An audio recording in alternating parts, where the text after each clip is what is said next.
ಕಾವೇರಿ ನದಿ ನೀರು ತಮಿಳುನಾಡಿಗೆ ಬಿಡುಗಡೆ ಮಾಡುವ ಆದೇಶವನ್ನು ವಿರೋಧಿಸಿ ಕರ್ನಾಟಕ ರಕ್ಷಣಾ ವೇದಿಕೆ ಪ್ರವೀಣ್ ಶೆಟ್ಟಿ ಬಣ ವತಿಯಿಂದ ಬೆಂಗಳೂರಿನ ಮೈಸೂರು ಬ್ಯಾಂಕ್ ಸರ್ಕಲ್ ಬಳಿ ಪ್ರತಿಭಟನೆ ಮಾಡಲಾಯಿತು.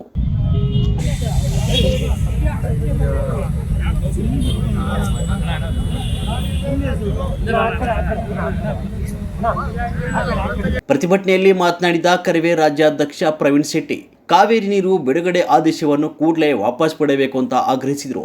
ನಮ್ಮ ರಾಜಕಾರಣಿಗಳ ವೈಫಲ್ಯ ಏನು? ನಮ್ಮ ಲೋಕಸಭಾ ಸದಸ್ಯರು ಕೇಂದ್ರ ಸರ್ಕಾರದ ಜೊತೆ ಯಾಕೆ ಮಾತಾಡ್ತಾ ಇಲ್ಲ?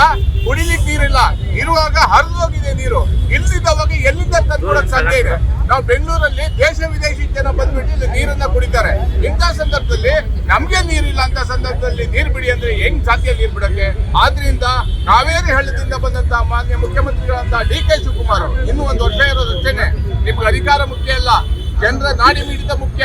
ಮುಂದೆ 5 ವರ್ಷ ನೀವು ಮುಖ್ಯಮಂತ್ರಿ ಆಗಬಹುದು. ಆದ್ರಿಂದ ಯಾವುದೇ ಕಾರಣಕ್ಕೂ ನೀರನ್ನ ಬಿಡಬಾರ್ದು ಅನ್ನೋ ಒತ್ತಾಯವನ್ನ ಮಾಡ್ತಾ ಇದ್ದೀವಿ.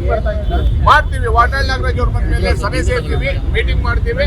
ಏನ್ ನಿರ್ಧಾರ ಮಾಡಬೇಕು ನಿರ್ಧಾರವನ್ನ ಮಾಡಿ ನಾವು ರಾಜ್ಯ ಸರ್ಕಾರ ಹಾಗೂ ಅಧಿಕಾರಿಗಳು ಕಾವೇರಿ ನೀರು ನಿರ್ವಹಣಾ ಪ್ರಾಧಿಕಾರದ ಮುಂದೆ ರಾಜ್ಯದ ಹಿತವನ್ನು ಸಮರ್ಪಕವಾಗಿ ಮನವರಿಕೆ ಮಾಡಲು ಪದೇ ಪದೇ ವಿಫಲರಾಗ್ತಿದ್ದಾರೆ ಅಂತ ಆರೋಪಿಸಿದ್ರು. ರಾಜ್ಯದಲ್ಲೇ ಕುಡಿಯುವ ನೀರಿನ ಸಮಸ್ಯೆ ಎದುರಾಗಿರುವಾಗ ತಮಿಳುನಾಡಿನ ಬೆಳೆಗಳಿಗೆ ನೀರು ಹರಿಸುವುದು ಸರಿಯಲ್ಲ ಅಂತ ಆಕ್ರೋಶ ವ್ಯಕ್ತಪಡಿಸಿದ್ರು. ಯಾವುದೇ ಕಾರಣಕ್ಕೂ ತಮಿಳುನಾಡಿಗೆ ನೀರು ಹರಿಸಬಾರದು ಅಂತ ಸರ್ಕಾರಕ್ಕೆ ಎಚ್ಚರಿಕೆ ನೀಡಿದ ಅವರು, ಅಗತ್ಯವಿದ್ರೆ ಕರ್ನಾಟಕ ಬಂದ್ಗೆ ಕರೆ ನೀಡಲಾಗುವುದು ಅಂತ ಘೋಷಿಸಿದ್ರು.